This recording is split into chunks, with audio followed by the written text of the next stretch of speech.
Episode 54, All the Everything Podcast. I'm Billy. That's Tim.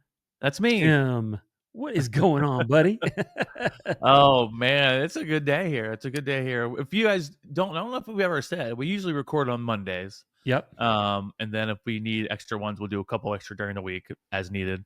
But so we always start the Monday off with a good All of the Everything podcast. And That's right. I think it's a great way to kick off the week. It's even better than a cup of coffee. That's right. Well, I love coffee. Equally as good. I don't like coffee, so it's definitely better than coffee to me. It's the jolt of goodness that Now, you need in your soul. Yeah, now that Dr. Pepper Zero, that's a different thing, though. Oh, so you're getting your caffeine somewhere. I'm getting my caffeine. Don't worry about that. But yeah. Jump off the walls. I'm ready to run through a wall here. Woo! I always feel that way for you. I will do that for you, Billy. That's right. That's right. Speaking of, I need to ask you. Yeah. Did you about have a heart attack during that Alabama game? Let me tell you this. Okay, so for my blood pressure, yeah, it was stable, and I say that because I was distracted during the Alabama game this weekend.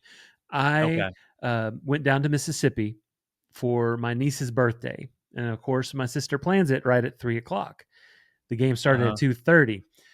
So I'm like, okay, I'm gonna be present here. I have a recording.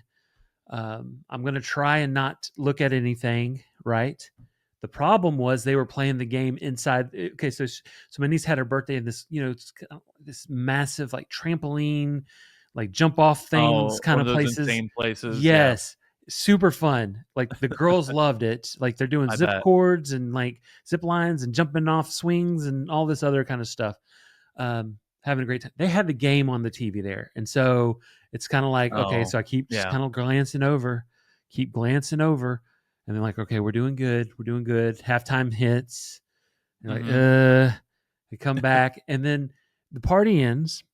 But this place is at a mall, right? And so it's a mall that I loved growing up that's still around. But I haven't been in the mall in like 20 years. And so we decided to walk around the mall. I'm trying to let the game finish. And then I'm watching. And then we're losing in the fourth quarter. And I'm like, what the heck happened? I don't know what happened. And so I'm getting angry, but I'm walking around. We go get yogurt. Okay, that's fine. Take my mind off of it. As we're eating yogurt, angry when you're having yogurt. Yeah, I'm watching it though while we're eating yogurt. I have it on my phone, and we tie it with like minutes to go. We hit a 2-point conversion to tie the game. They get the ball back, and I'm like, oh great, this is setting them up to kind of run the ball and then kick a last-second field goal. This is it, yeah. we get a fumble. We strip the ball. We get the ball back. The kids are already ready to rush the field to beat us because we're at their home. They're all like waiting to jump the bushes and stuff and come run that field. Right. And we run it in for that last-minute touchdown. And then we play some defense, y'all, and we finish out the game by the skin of our teeth. I'm watching this in like this little blind bag store kind of place. Like it's really, the girls are like living their best lives. And I'm like, I'm trying not to scream. I'm like air pumping my hands, but not screaming. And I'm like, it was wonderful. But thankfully I was distracted enough. Like if I was at home, I would have been, there would have been words. There would have been lots of words, and I'm thankful that I didn't have that. But I say all that. Like I said, I did get to go home to Mississippi this last weekend, and I haven't been home since February, March, whenever Mardi Gras was this last year. We usually go down in Mardi Gras every year, and then we usually go down in October as well, and then a few other times here and there. But those are like our 2 set trips that we go throughout the year. And so we go down to Mississippi, and I get to see my mama. I get to see my grandma and visit with them because that's super special because I don't get to, see them as often as I would like. Right. So we get to go to Mississippi. But on Sunday, the plan was we were going to go to my grandma's house. My sister was going to come over with my niece and nephew, and we were going to go get some Thai food at this random little Buddhist temple in Gaucher that's made national news. It's been like people wrote articles about this little temple. On Sundays they serve Thai food, and so we were like, next time we're down, we're going to go try that. The problem was as we're about to leave the hotel to go to my grandma's house, our alarms on our phone start going off that there's tornadoes. Oh, And so I'm no. like, "Oh my gosh." And so we rushed down to the ground floor of the hotel because we were on the 4th floor.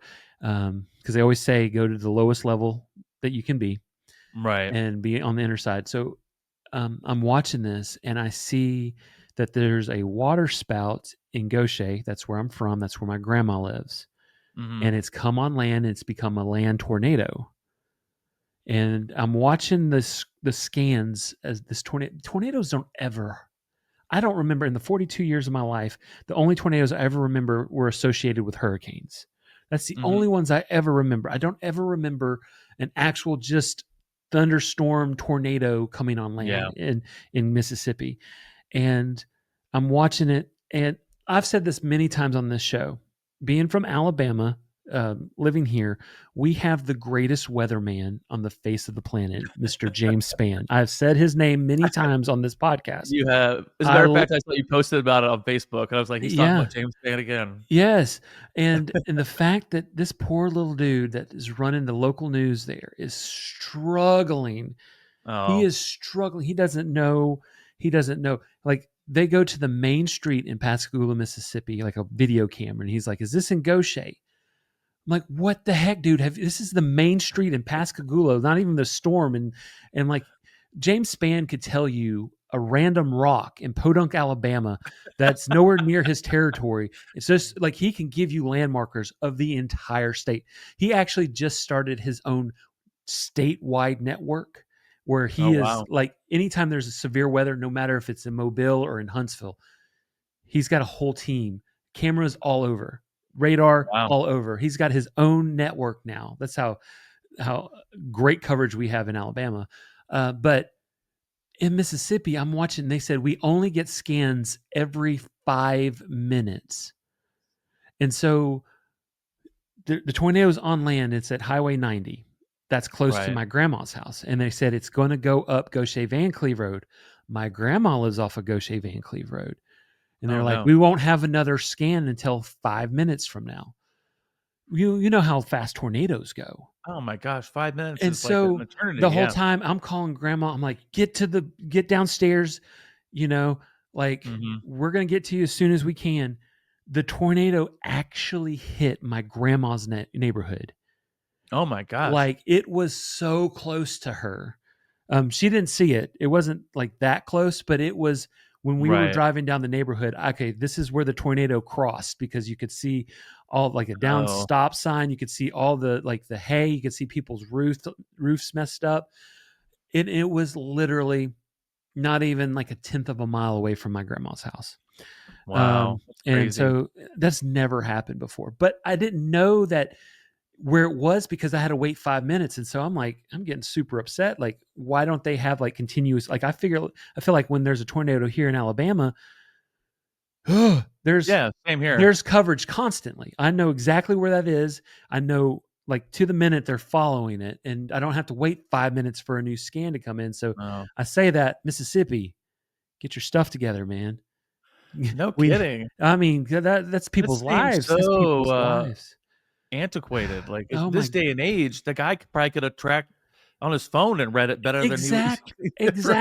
Exactly, and just That oh is man, it insane. just was it was mind-boggling, and then we got stuck in the hotel because there was a second tornado, a water spout that came on land, and it came right for us. It was within, like, half a mile from us at the hotel, and so I couldn't leave until that cleared, and then as soon as it Mhm. did, we got on to my grandma's, and we got to visit for a bit, make sure everything was okay, and then yeah, no Thai food, unfortunately, but we just got on the road and came home after an eventful day.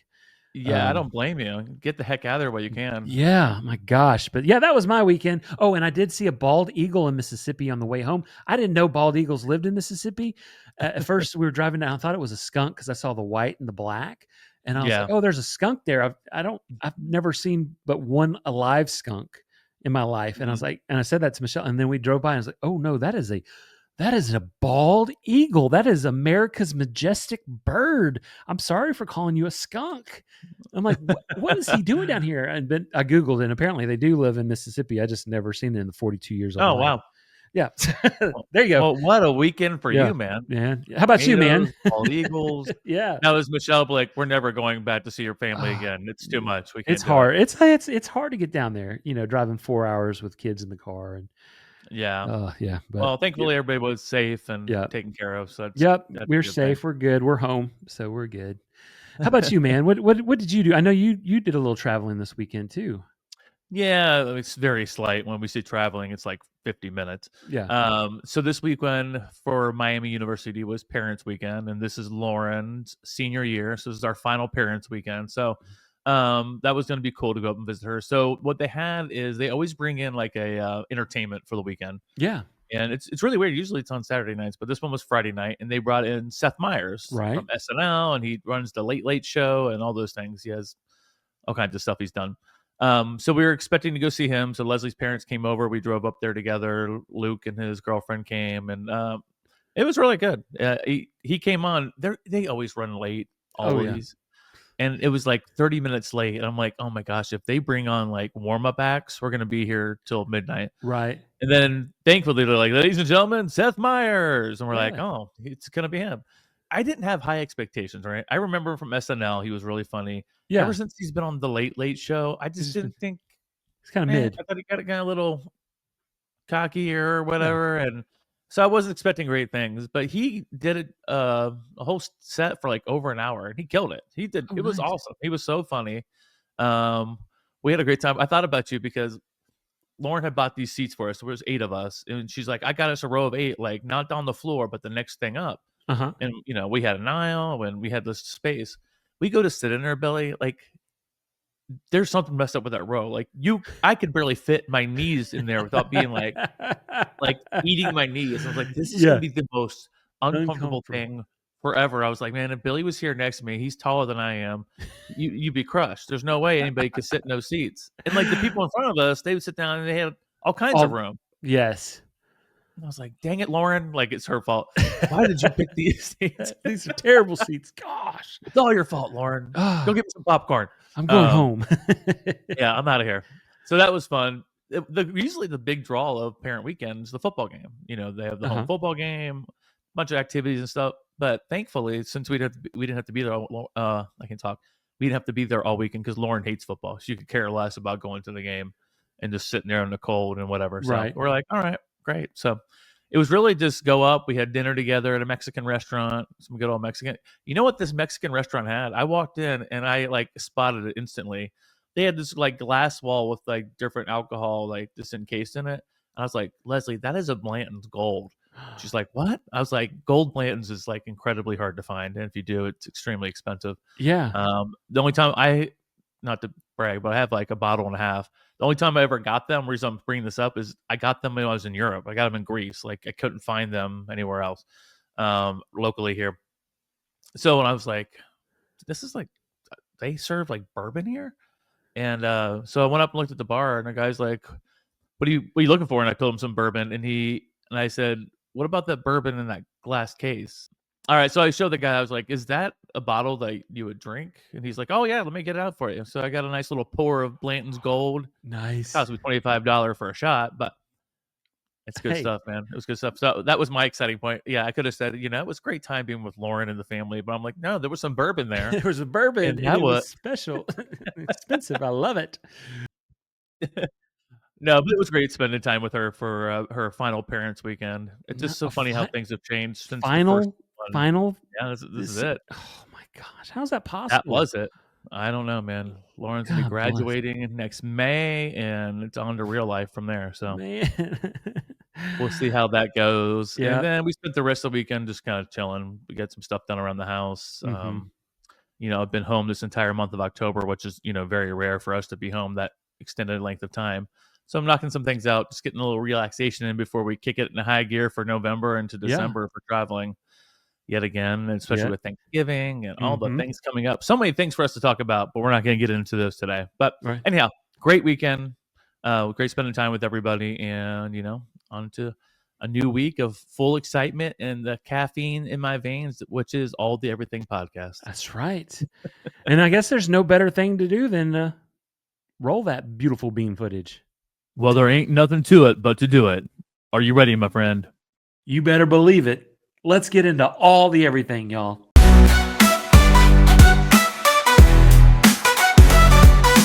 All the everything, we've got it all. We've got it all, small, weird, or tall. So grab your snacks, sit back, don't stress. Cause Tim and Billy talk about the randomness. Information prone to UFOs will take you where the weirdness goes. It's two guys talking way too loud about stuff that makes no sense, but we're kinda proud.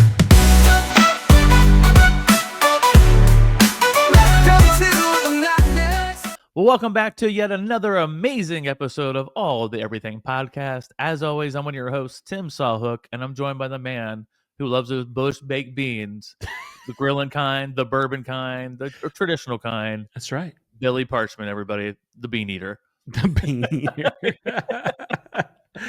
I am weird though. I love like that classic like pork and bean, like tomato sauce. I Yeah. like that for breakfast. I think we might have talked about that before. Yeah, that's right. Because I was like scolding yeah. you for eating baked That's beans just at like a breakfast. nostalgic thing. Like I would eat that like with some toast and some some bacon and some Is that like a fried Southern eggs. thing? It might be. I don't know. It's definitely a Billy thing. So, and I'm Southern, Well, so I you're guess Southern, so. yeah, I guess so. Ladies and gentlemen, Southern Billy eating That's his right. beans in the morning. So Get I my was right. You are beans. a bean eater. It's so Fiber. weird. It's like trying to process certain things that you don't eat at certain meals. It's like Yeah. dinner time when someone was like, "You want some eggs and bacon?" You're like, even that sounds good. You can have breakfast for dinner, but it doesn't feel right. Or eating like a hamburger at breakfast time. Mm-hmm. There's certain things Oh that just yeah. don't feel right in the ethos, right? So But I will yeah, say, pizza it crosses all boundaries. It doesn't matter it when. does. It I mean, does. you Good, can eat good that for call on that. breakfast. Now, do you when you have that leftover pizza in the refrigerator, do you eat it cold or do you heat it up? Cold. I do too. I Yeah. love cold Now pizza. I've been known to heat it up from time to time, like throw it in an air fryer, get a little bit of Oh, that sure. Sure. life back in it. But cold pizza is where it's at. That's yeah, I agree. Man. Uh, So here at All the Everything Podcast, we are in support of cold pizza. and Any time of the baked day. beans for breakfast. And baked beans, y'all. Well, Billy, I am really excited for this episode today. That's right. All the research was just nice and fun and light. And with that, what are we going to be talking about today? Well, there's a lot. There's a lot going on. It is so hard to turn on the news every day, and it's just one bad story after another bad story after Yeah. terrible things, and it just gets overwhelming. Like Michelle Mhm. refuses to watch the news, right? Just because it puts you in a mindset it's just like it's just too much. And Mhm. and so this episode we're kind of pulling a John Krasinski, right? Yep. During COVID, he kind of wanted to bring a little light in the darkness, with some good news, right, if you Mhm. will. And so today we are just going to share some happy, feel good stories, y'all.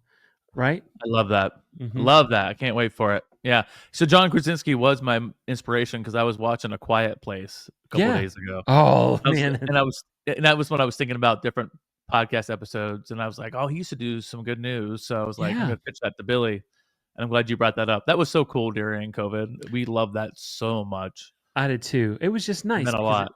it was good. And so, yeah, we want to share. Now, I was kind of talking to Tim. I don't know what Tim's stories are like, but I do know, like, some of my stories, they do kind of start off hard because you have to have some Yeah, drama and to get to the goodness, right? Um, sure. but these are all feel good, like people coming together stories, to brighten people's day, to help people. And that's what we wanted to share and highlight today. What we're saying is, don't come from Billy. Let him Yeah. finish the story first. All right. Yes. Don't judge him Yeah. from You'd be the like, very I thought beginning. this was supposed to be a feel good story.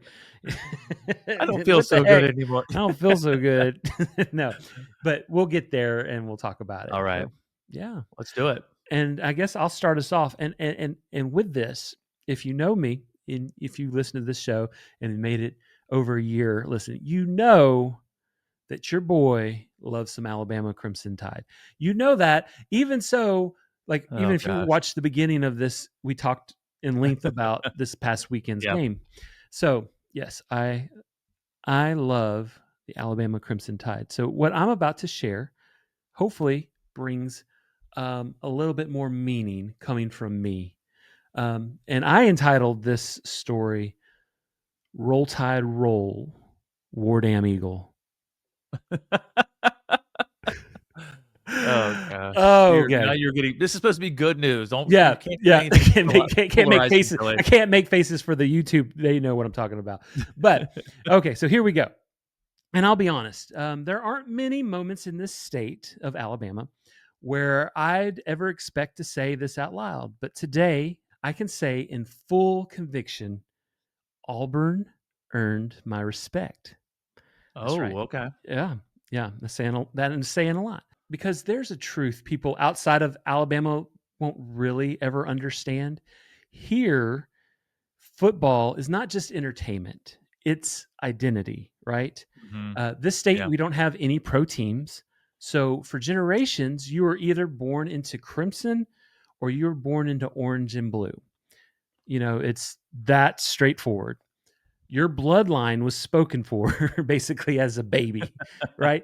Entire families split by a logo. Babies are born and they have that little baby jersey on, Yeah. repping your colors. It's a way of life here in the state of Alabama. And yet, when the sirens wail, none of that matters. So, in late April of 2011, the sky above Tuscaloosa turned black. Not just a normal summer thunderstorm, dark. Mhm. It was unnatural. It was violent. It was electric. Sirens, helicopters, and that sharp metallic smell of the air right before something unthinkable happens. Mhm. And then it hit. A tornado that would go down as one of the deadliest in modern US history. Entire neighborhoods erased in seconds. Whole blocks gone. Not damaged, gone. Wow.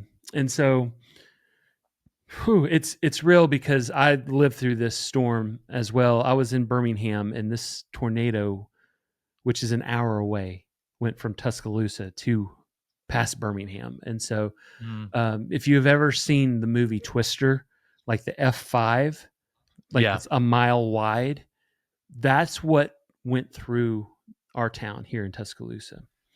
It was unreal. Like, the movies could not do it justice.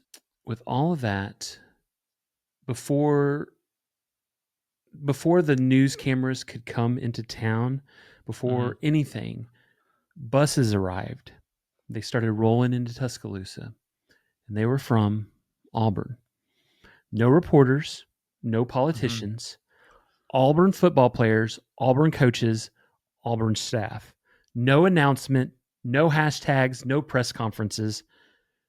They got on a bus, and when they stepped off of it, they asked, "Where do you need us?" Wow. And that's saying a lot. With this rivalry, um, and like how at the end of November we always, it's a crazy. Doesn't matter what our seasons look like. We could be undefeated. They could be having a rough year. When they come together, all bets are off. And Yeah. we fight on the field.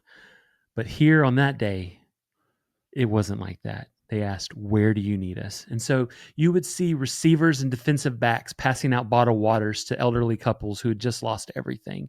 You would see Auburn linemen hauling off trees off of roofs, young men in orange and blue working under the streetlights with chainsaws while the crimson flags hung in the distance. That says a lot.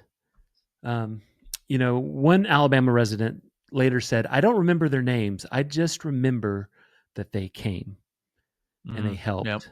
And for that brief moment, for the first time in a long time, the state breathed again. No chants, no scoreboards, no rivalries.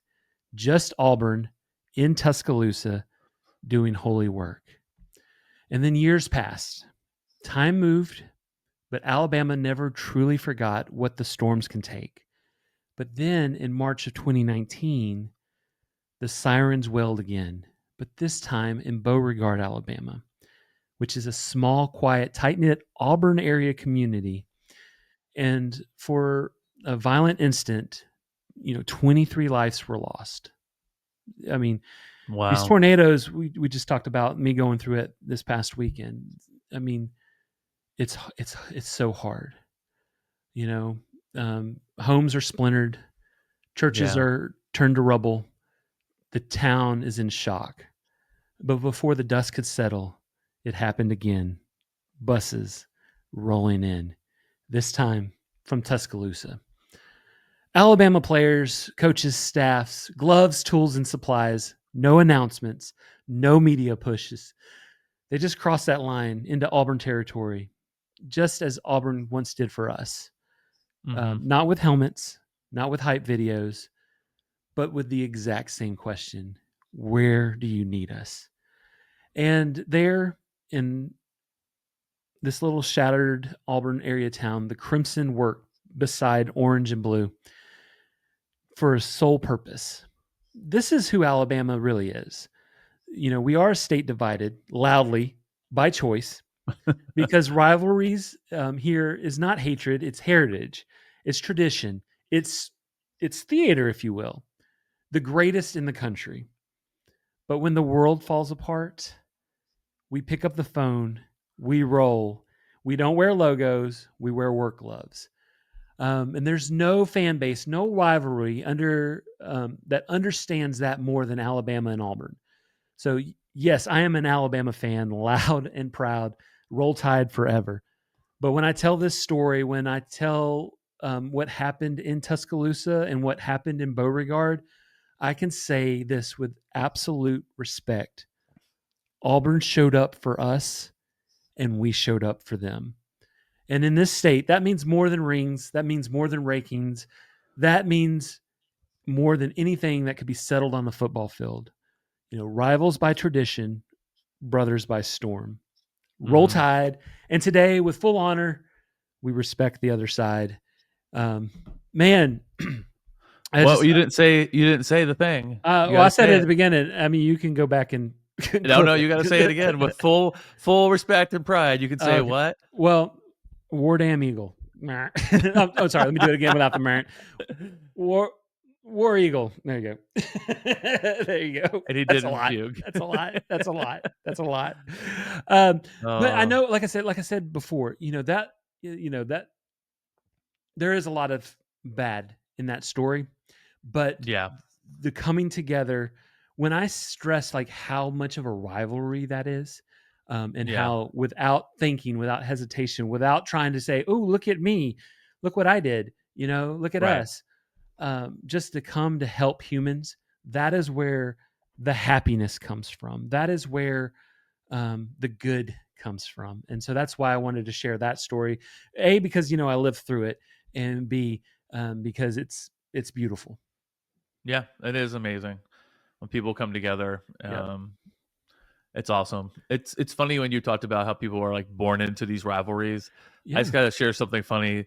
The Jets just beat the Bengals, by the way, and they were 0-7. Just sorry, Bengal fan. But the reason I say that is because the week before, when they went 0-7, they were videotaping outside the stadium, like just interviewing people as they came out. And it was this kid, probably about 8 years old. Did you see this clip? I did see this. Yes, It, this is awesome. it, they asked us about the Eagles game, and he's like, "I hate this team. I mean, I was born into it. I mean, I always be a Jets fan, but I hate this team." He was so sad and just walked away. He was I just crushed. felt it. Like I was born into this. I I was didn't choose born this into horrible life. That at made me such a think of young that. age. Yeah, that's how it is though. That It really is is. how it is. I was lucky enough, that I saw Yeah. my way and I found it at a time where we weren't good. At a time when we We're not weren't getting good. into this Yeah, again. but No, it's really funny. I've heard a comedian say that rivalries, most people just hate the other jersey. They don't really care, really hate the person. It's people hating each other's jerseys every week is what it comes down to. yep. He's like, yeah, I just hate that jersey so much, and I hate that jersey. And he's like, the Mhm. reality is, most of these people are friends and respect each other, but it's like us, the fans, who carry on the hate in quotes Yeah. for the other teams. Yeah, so Well, it was a fun fact about the Alabama Auburn rivalry as well. The infamous, and I can't stand watching this clip over and over because they play it over and over. The kick yeah, six, one of the most popular plays ever in football, like where Auburn yeah, runs it back. basically 100 yards at the end of the game. We missed a field goal short, and he runs it back to win the game at the last second. Chris Brutal. Davis, the guy that caught the ball and ran it back, is actually one of the biggest Alabama fans. He loved the Crimson Tide. He grew up the biggest Alabama fan, and he would That's always funny. joke with his teammates. He'd be like, "Y'all better not put me in this game because I'm gonna win for Bama, y'all." He's an Auburn player, and then he goes and does the biggest Auburn play of history All time, yeah. of all time and beats us at the last second. Golly, yeah, but that's a little fun fact. That is funny, actually. Yeah.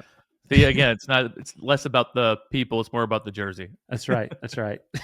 Well, that was a really good one. It was heartwarming to hear all that people coming together. That's Yep. really amazing. Mhm. Gave me the goosies a little bit. Yeah. Yep. Whew. All right, here is my first one. So here we are in Maplewood, Minnesota.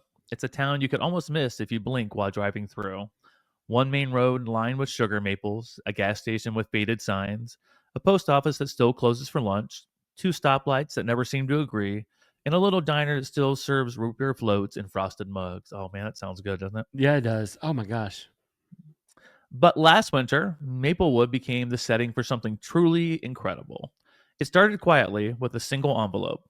No fanfare, no camera crews, no hashtag campaign, just an ordinary morning at the school district office. The superintendent, Caroline Reese, was sorting through the mail when she spotted it. No return address, just her name written in neat blue ink.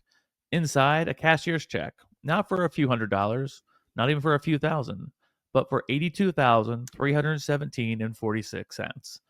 That number wasn't random. It was the exact total of unpaid student lunch debt for every single child in that district. Come on now. Every student had fallen behind, every parent quietly juggling bills, wiped clean, just like that.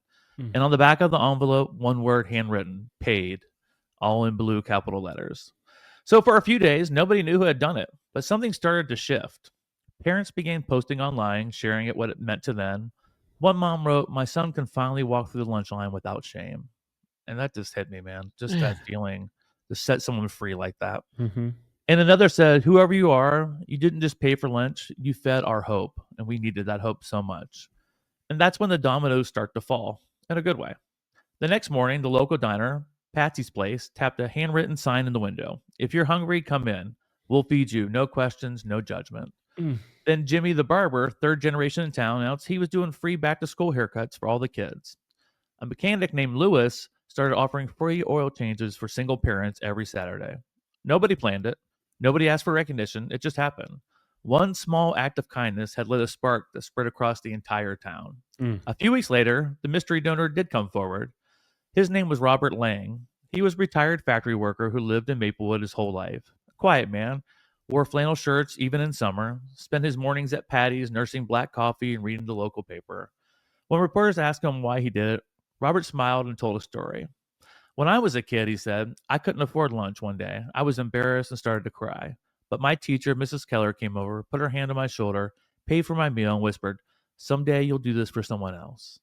Robert paused, looked down with tears in his eyes, and said quietly, "It took me 55 years, but I finally did it." He didn't want attention. He didn't want a plaque or his name on a building. He just wanted people to remember what it means to look out for one another. And Maplewood did. Every spring now, they celebrate Pay It Forward Week. No corporate sponsors, no official committees, just neighbors doing good. So kids write thank you cards for firefighters and nurses. Strangers pay for someone else's groceries. People leave quarters taped to vending machines with notes that say, "This one's on me." The diner gives away slices of pie for free. The barber still does free haircuts for the kids. In the school, the same one Robert once walked as a hungry boy now has a mural in the hallway that says, "Kindness is contagious." Mm. In a world with headlines and hashtags, Maplewood quietly built something better, not a moment of fame, a movement of kindness. Because sometimes all it takes is one small act, one simple gesture, just to remind us that community isn't a place, it's a feeling. And I would say that's some good news. Mm. I love that. I love That's that story so beautiful. much. Yeah, that's beautiful. I almost actually did a like a lunch story as Oh, well. did you really? Okay. I almost did. This one, what happened was one of the little kids would not be able to eat pizza, like the school pizza. Yeah. And so one of the students saw that and asked the teacher about it and asked why were they not able to get pizza? They had like a cold sandwich, and she told them that, if it's against the law, they can't refuse any food to kids, but if they can't pay for it, they had like a special like lower cost meal that they would give them. Oh, okay. And Yeah. so that kid wasn't having it, and so they raised money to make sure that everybody was able to have the same lunches Oh, at I love their that. at their place too. And so, oh, yeah, it's Yeah. definitely I something that just that Oh, is yeah. needed. Yeah, I just love the fact that he told that story about his teacher said, "Someday you'll do yeah, this with someone else." And then with tears in his eyes, he said, "It took me 55 years, but but I I did finally it. was able to do it." I mean, And that's just that's beautiful. it is Mm, beautiful. And that lady who said, her kid didn't have to walk with shame anymore looking for food exactly, in school, and that just hurt my heart so bad for that kid. And I'm exactly. just thankful that he was able to have lunch. So Exactly, and how it's just spread like wildfire, and how it yeah, inspired other people to do good as well. That's what we're yeah, here for today. That is some exactly why good we're news, here. baby. Some good, beautiful news. Yeah. Um, What do you got wow. for us next, sir? Okay. So this next one is called The Janitor Who Got to Go Home. So, Oh, in a quiet elementary school tucked away in a small American town, there's a kind of place where the mornings smell like pencil shavings and apple juice. There is a man the children know simply as Mr. Ramos, 75 years old, soft spoken, silver haired, never late, never loud, the kind of man who sweeps the halls like it's sacred ground. He has been the janitor there longer than most of the teachers have ever even been alive. Not students, that teachers. that's crazy. Actually, when you paint the picture, I could see the guy. I could smell Yes, the shavings. I could see this guy, right? I think we all exactly. can. Yeah. Exactly. And he waves to every child that walks by. He bends down and fixes loose shoelaces. He patches broken backpack zippers with a strip of duct tape like it's a medical procedure. He's that man, Yeah. and you can, yeah, like Tim was saying, you could picture him. Um, and for every morning without fail, he whispers the same thing as he unlocks the building. Be good to them. They are somebody's world. Whoo! Oh, Sorry. man. Sorry. Ooh. Okay. Sorry. Yep, Uh, yes, somebody's oh, man. All right. the goosebumps. All the Wow. goosies, right? What nobody knew, or rather, nobody even asked, was he hadn't seen his family for 15 years. His Oh, man. children, his grandchildren, they're all still in the Philippines. He sent nearly everything he made back home. He lived small, he ate little, he worked constantly. He quietly carried a homesickness deeper than words, but he never complained, not once. Mm. And then one day, inside of this kindergarten classroom with alphabet posters and construction paper on the walls, a student asked a simple question: why doesn't Mr. Ramos ever go home? And the teacher gently explained, he wants to, but plane tickets are very expensive. And then there was silence until the 5-year old's little voice said this: well, then we should buy him one. Right? Right? Of course, simple answer, right? Yeah. And it was said with just such, like, this is obvious, right? Like Right, it was the yeah. most logical plan in the world. And somehow that one sentence started everything. The kindergarten class launched what they called a penny drive. They wrote posters in wobbly marker handwriting, help Mr. Ramos go home. Mhm. Every day they brought what they could: pennies, nickels, crumpled dollars from the couch cushions, and some lunch money savings. One child brought in a Ziploc bag filled with quarters, proudly announcing, I didn't buy ice cream for 6 days. Whew. They Oh. went classroom to classroom, hallway to hallway. They made handmade friendship bracelets to sell at recess. And slowly the jar filled. Weeks Mhm. passed. That little jar became a bigger jar, then a bucket, then an office box. And by the time the school and by the time the school secretary counted it, it wasn't one ticket. It was $12,000. Oh An my gosh. enough for a first class ticket and then some to go to the Philippines. The school quietly organized a morning assembly. Mr. Ramos was asked to come up front. He thought it was a standard safety announcement, like a fire drill. Maybe Right. they were giving away an attendance award. Then the kindergarten students walked out, holding the plane ticket in a blue envelope. And in front of the entire school, their feet swinging off the bleachers too big for them, the children shouted in one unified voice, "You're going home, Mr. Ramos." And he looked at the Oh, ticket and he didn't speak. He tried to, but emotions overtook him faster than breath. This man, who quietly served for decades, fell to his knees, face in his hands, and finally and beautifully wept. Not a oh, painful weep, a release, a return. yeah. 15 years about to end. 3 weeks later, he boarded a plane. And somewhere over the Pacific Ocean, miles above the world, a man who once spent his life opening doors for others finally had one open for him. His children and his grandchildren he had never even held were waiting at the gate. And when he stepped off that flight, they did not rush him, they just took him in. It's like time had waited, like nothing was lost, like love was never late. There are 1,000 loud headlines in this world, but sometimes the quiet ones are the most important.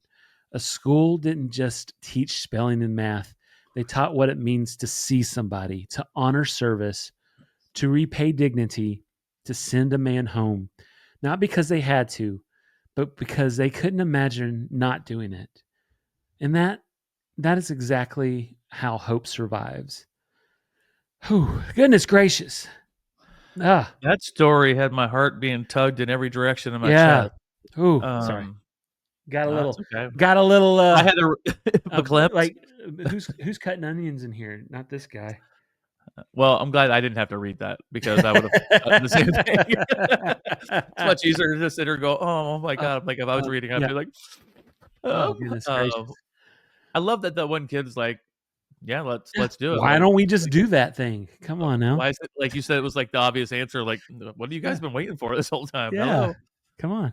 Mm. Let's get How it long did done. it take him to say to accumulate that money? Was it just one school year, or No, I think it was a couple of weeks.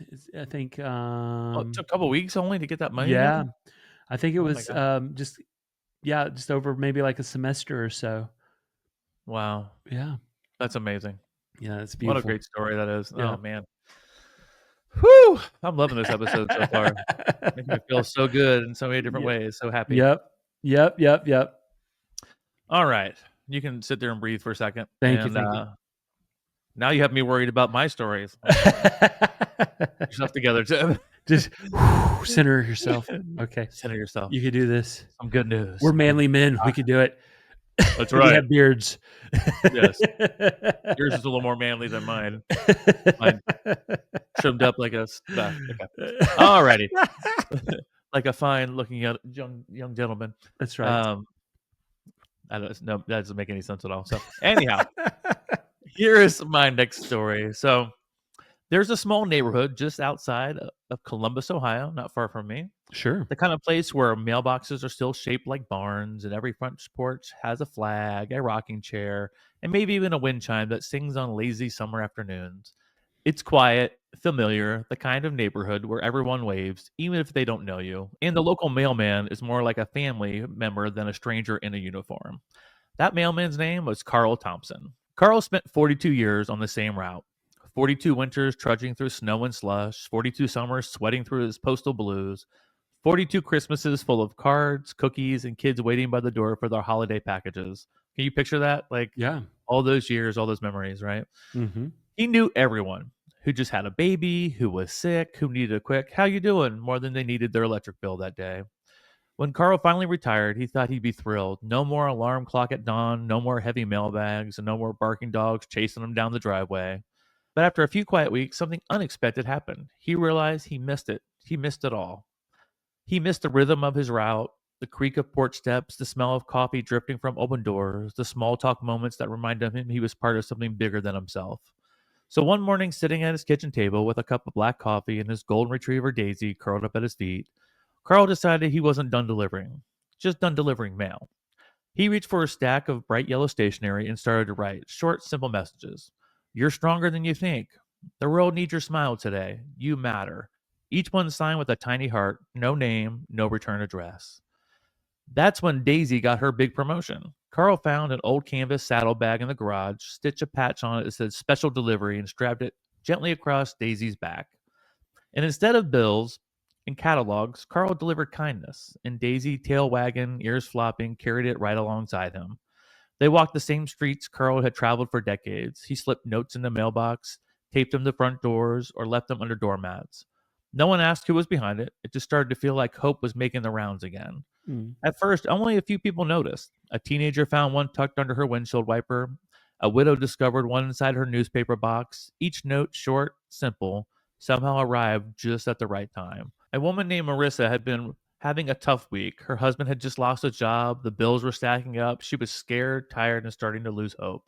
Then one morning, she opened her mailbox and saw Daisy sitting patiently on her porch, a tail thumping softly, with a note attached that read, You matter more than you know. Marissa burst into tears. She snapped a picture, posted it online with a caption, Whoever you are, thank you. You reminded me I'm not alone. The photo went viral. Within 72 hours, it had over 4 million likes. And Oh, then nice. suddenly, the world knew about Carl and Daisy, the happiness mailmen. Letters started pouring in from every corner of the country, envelopes addressed simply to Carl and Daisy, the happiness mailmen in Ohio. People sent him treats for Daisy, thank you cards, and even homemade collars embroidered with the words like Hope Carrier and Messenger of Joy. Carl says that they get around 200 letters a week now. He spends his morning at the kitchen table sorting through them just like he used to sort mail, carefully and deliberately. Some letters come from widows wanting to cheer up lonely neighbors. Some are from kids sending drawings to veterans or nursing home residents. Others are just heartfelt notes from strangers who say Carl and Daisy reminded them that goodness still exists. So every afternoon, rain or shine, snow or summer heat, Carl and Daisy head out again. Carl in his old postal cap, Daisy trotting proudly beside him, tail wagging like a metronome of joy. Carl jokes that he walked more miles in his retirement than he ever did as a mailman, and he might be right. When a reporter asked him why he keeps doing it, he smiled and said, When you spent your whole life delivering bills, it feels pretty good to start delivering joy. Right. So these days, Daisy's the real star. Kids run to meet her on the sidewalk. Neighbors keep giving dog treats by their doors. And once in a while, someone leaves a note in their own mailbox addressed to the dog who delivered joy. Carl just laughs and says, She's the one everyone really wants to see anyway. So, in a world full of noise, deadlines, and division, it's easy to forget the small things still matter. The one kind word, one expected note can change someone's day and maybe even their life.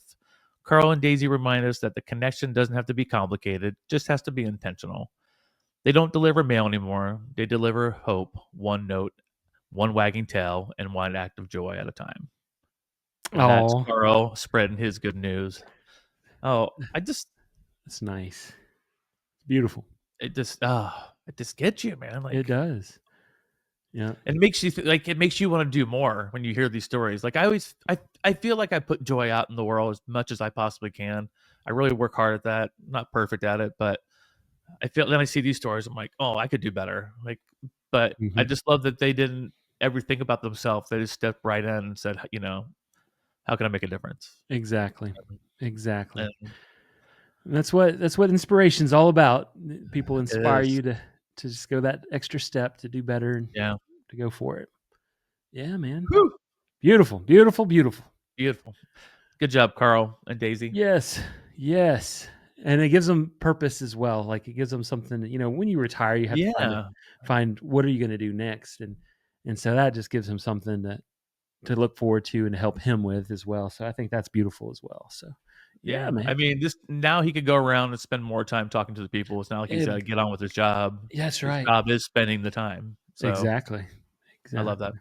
That's beautiful. All right, sir. Wrap us up with some more goodness. Yeah, for my final story of the day, this is the flight that turned into a miracle. Mm. Okay. So it happened on an ordinary Southwest Airlines flight headed to Orlando. No film crew, no camera crews, just vacationers, theme park families, a few business travelers answering emails before takeoff. Nothing remarkable. We've all been there. At least Mhm. not yet. Somewhere around cruising altitude, a man quietly stood up in the aisle. He wasn't loud. He wasn't dramatic. In fact, he sounded kind of shakenly humble. He introduced himself as a father, traveling with his 6-year-old daughter seated beside him, a little girl wearing a peak knit beanie and a medical mask covering her tiny little face. And then, in the softest voice, he thanked the flight crew for allowing them to pre board. He explained carefully that his daughter had been battling an extremely rare form of pediatric cancer.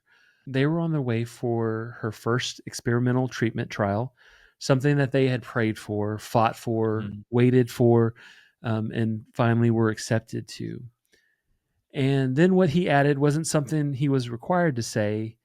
He said that their insurance had denied the coverage and that they were still $20,000 short to begin her treatment, but they were going to do it anyway. He wasn't asking for money. He made it painfully clear. He just simply said, "If you pray, please pray for us. Her name is Lucy." And he sat down. The plane was silent. You know, it's that kind of silence that really isn't empty but electric. Then in row 14, something happened. A woman, completely unknown to him, stood up. No hesitation. Not the kind of person who thinks before acting, but the kind of person who acts when others pause. That kind of Mhm. person. Yeah. She removed her ball cap and simply said, "Sir, we got this. We're going to take care of it." And then she began to walk row to row, holding out her hat. No speech, no pleading, no pressure, just Oh. belief. And then what happened next was one of the purest expressions of humility that you could possibly witness 35,000 feet in the air. People reached for their wallets immediately. Vacation money, honeymoon money, crumpled emergency 20s, whatever they had. Others Mhm. opened their Venmo and Cash App, waving their phones in the air like a digital offering plates. One businessman, still in a blazer, asked, "What's the number?" And then he quietly covered the remaining $3,000 himself. Wow. Flight attendants were wiping away tears before beverage service even started. The entire atmosphere of the plane had changed. Nobody was strangers anymore. 4 hours after takeoff, before they landed, this plane had raised over $25,000 for this little girl named Lucy. Wow. Most of them had heard only minutes earlier. The father, speechless, could barely stand when the woman from row 14 returned to his seat, hat still full, hands shaken, whispering, "Your daughter is going to get her treatment. Mm. Nothing is impossible today." He tried to hug her. She refused credit, and she pointed down the aisles and simply said, "We did this."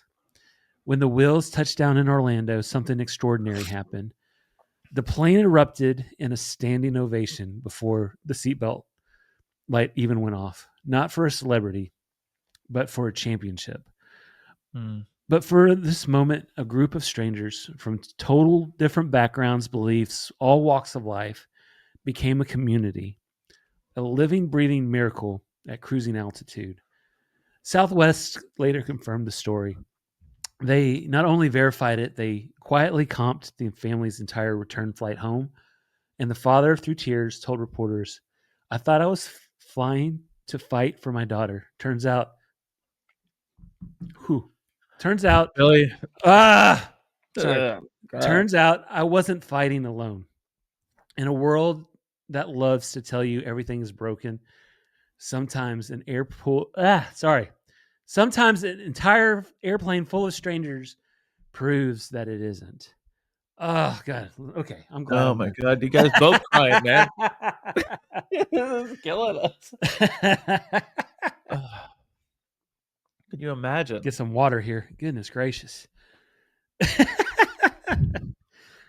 I mean, yeah, yeah, it's it's it's it's something some it's something different when especially when it's children no, and with children, that's what got me instantly when you started talking. I could picture her little pink mask and yeah.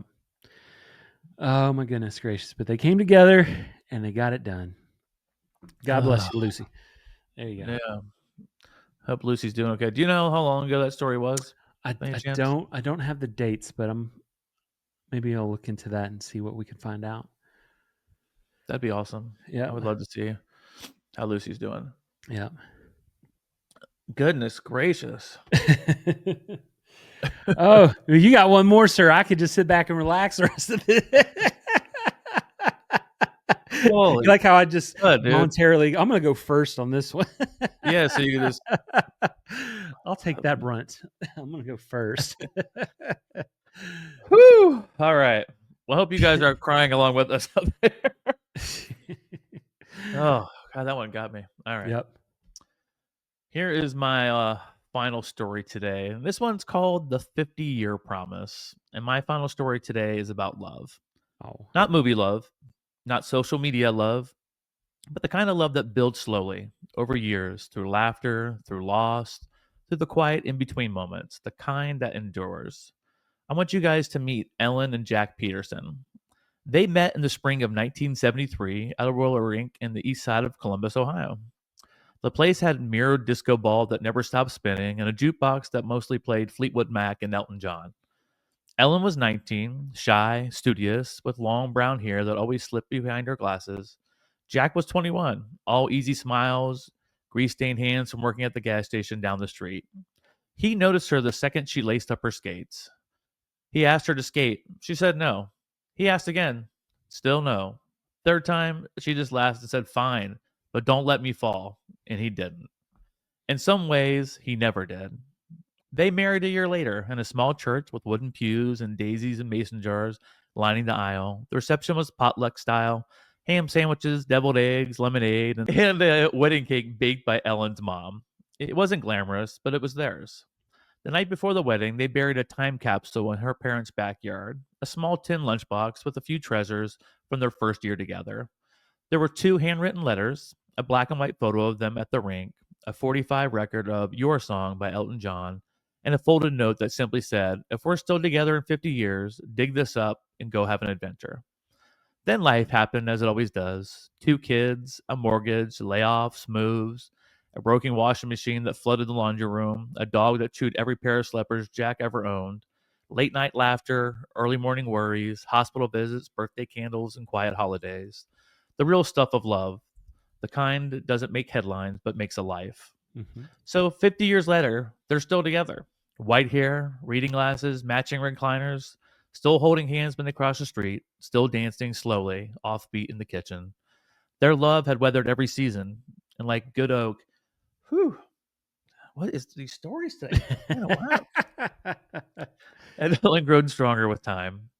Then on one Christmas, as their family gathered around the tree, one of their grandkids, a curious teenager named Lily, found an old photo album and on the bottom of the shelf in the living room cabinet. Tucked inside the front cover was that note.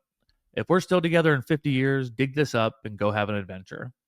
So Lily showed her parents, who had shown Ellen and Jack, and before anyone could blink, the grandkids decided to make it happen. So here we go. On one sunny afternoon, 3 generations of Petersons gathered in a backyard of Ellen's family home, shovels in hands, laughter echoing, coffee steaming in paper cups. They started digging in the spot Jack remembered marking, somewhere between the lilac bush and the fence. You know how that could have gone 50 years before. I think it was over here. No, it's over there. Yep. But luckily for them, after a few minutes, a dull clunk. They unearthed it, a small rusted tin lunchbox, weathered, indented, but still sealed tight. When they pried it open, the smell of old paper and earth filled the air. Inside were the 2 letters, the record, and the photo, still smiling, still young. Before anyone said a word, Ellen was crying. Then Jack, then literally everyone else, including me and Billy. They opened they opened Jack's letter first. "If we're reading this," it began, "it means we did it. We built a life, a love, and a story worth remembering." Then Ellen's letter. "If you're still the man who dances with me in the kitchen, I'll still be the woman who sings off key with you." Their grandkids posted the story online, a photo of the lunchbox, the letters, and Jack and Ellen standing hand in hand. Within days, of course, it went viral. A stranger in Italy started a GoFundMe titled "Send Jack and Ellen on Their Great Adventure." In just 1 week, people from around the world had donated over $30,000. Wow. And that summer, exactly 50 years after they met, Jack and Ellen boarded a plane for their very first trip to Europe. The itinerary was simple: Paris, Venice, and finally Rome. And in Rome, standing at the Trevi Fountain under a bright Italian sky surrounded by tourists with cameras and smiles, Jack and Ellen renewed their vows. Someone handed Ellen a small bouquet of white roses. Someone else began to clap. And before long, an entire crowd had gathered. Strangers cheering, crying, and celebrating love that had lasted half a century. Jack took Ellen's hand, kissed it, and said softly, 50 years, and I'd still pick you first. Whew. Someone captured the whole moment on video. Unlike everything else in the story, it found its way online. Millions watched as two people reminded the world that love doesn't have to fade, it just has to be nurtured. And when they returned home, Ellen and Jack didn't care about the fame. They went right back to their porch swing, 2 cups of coffee, 1 blanket, holding hands. And when a reporter asked Ellen what the secret was, how you stayed married for 50 years, she smiled and said, well, we never stopped finding new adventures, even if it was just a walk to the mailbox. So that's love. Not perfect, not flashy, but real, ordinary, extraordinary. The kind that buries a time capsule and keeps the promise to dig it up. And ladies and gentlemen, that is some good news. That is some good news. Wow. Good news is that this episode's over. Jeez Louise. You know, the real thing is, Billy, I read all these stories and none of it triggered like it did when I had to read them. Honestly, I mean, they all had good feels to them, but Yeah. man. Yep. I don't know why there's certain words that just get you. You know what I mean? Hits you right in the feels. Oh it's my like your little emotions, like on Inside Out. They're all just like press the button. All fighting for the emotions at the same time. No. Oh my gosh, what a story though! Like, how amazing was that? That was a good episode. I hope you all enjoyed it. That was a like we kind of said in the beginning. You know, with so much bad going on in this world and so much hurt and stuff, time to take just a breath. And so hopefully that's what this episode was for you all. Just a breath of fresh air, some happiness, some hope in humanity, and some smiles and maybe some happy tears. So it was, you know, it was some good news, you know, and I needed it more than I thought. I thought this was going to be for everyone else, but it was actually for me and hopefully for you as well. Yeah. Just gave me a good feeling. And these are just 6 stories of many. Yeah. Many. So if you're ever feeling down and out there, just go search a couple stories online. Look for some feel good things like we did. There are many that cheer you up. And if you can't find one, start one. You can always do good, be good, and be the difference for people out there. That's right. Wow. Like Billy said, this was an amazing episode, you know, and I just thank you guys so much for joining us today, being part of the good news. And I hope you guys enjoy all the feels like we did. And we can't wait to see you again next time for another amazing and heartfelt episode of All the Everything Podcast. I'm Tim Salk, and I'm here to say, roll tide and war eagle. Billy? Bye, y'all. I'm not saying it again.